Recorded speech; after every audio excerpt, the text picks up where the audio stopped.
أعوذ بالله من الشيطان الرجيم. بسم الله الرحمن الرحيم. ياسين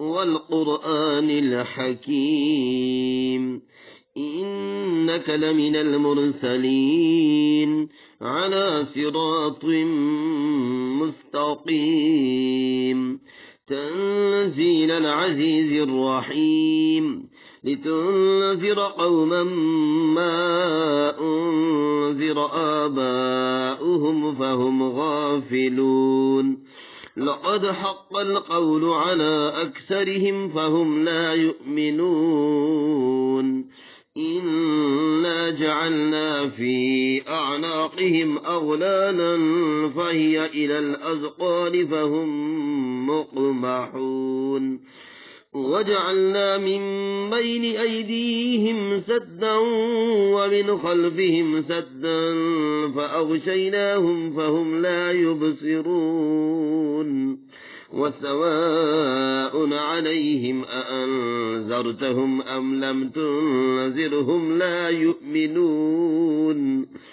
إنما تنذر من اتبع الذكر وخشي الرحمن بالغيب فبشره بمغفرة وأجر كريم إنا نحن نحيي الموتى ونكتب ما قدموا وآثارهم وكل شيء أحصيناه في إمام مبين.